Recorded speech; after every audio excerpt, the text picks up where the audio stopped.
মাঝে মধ্যে আমি টুকটাক রান্না করি, তোমাদের সাথে ভিডিও শেয়ার করি। তো আজকেও সেরকম একটু টুকটাক রান্না করছি। তো গরম যেই হারে পড়েছে, মানে চারিদিকে একদম আগুন জ্বলছে মনে হচ্ছে। তো তার মধ্যে কি খাওয়া যায়, একদম প্লেন খাওয়াটাই আমার মনে হয় যে ঠিক হবে। আর এই যে ঝিঙেগুলো রয়েছে, এগুলো কিন্তু আমার খেতে খুবই ভালো লাগে, সবসময় আমরা ভাজা করে খাই। তো আজকে আমার মনে হলো যে একটু ঝোল ঝোল খাবো, সেই জন্যই আমি কাটছিলাম এখানে সকাল সকাল। তারপর মা চা বানিয়ে আমাকে চা দিয়ে দিল।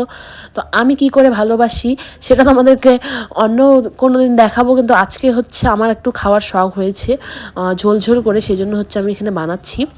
তো আমি তেলের মধ্যে কালো জিরে আর লঙ্কা, কাঁচা লঙ্কা ফোড়ন দিয়ে দিলাম। যেহেতু আমি ঝাল খাই না, আর এই সবজিটা হয়তো ঝাল না খাওয়াটাই ভালো, সেই জন্য একদমই ঝাল দেয়নি।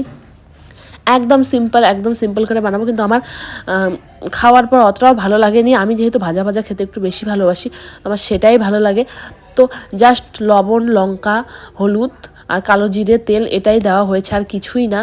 তো একটু ভেজে টেজে আমি এখানে বানিয়ে নিচ্ছি। আমি কিন্তু এগুলো দেখি নিরামিষ রেসিপি অনেক সুন্দর সুন্দর অনেকজনই বানায়।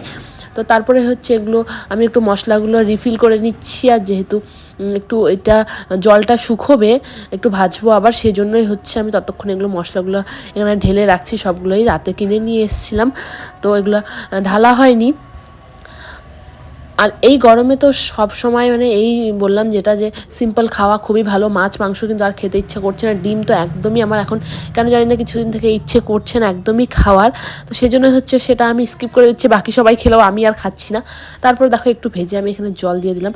তো একটা হয়তো বীজগুলো একটু শক্ত হয়ে গেছে, ওটা একটু মানে শক্ত হয়ে গেছে, ওই জন্য হয়তো বীজগুলো ওর ভেতরে শক্ত হয়ে গেছে। আমি দোকানে বললাম, তো তবুও বললো না, এগুলো ভালোই হয়।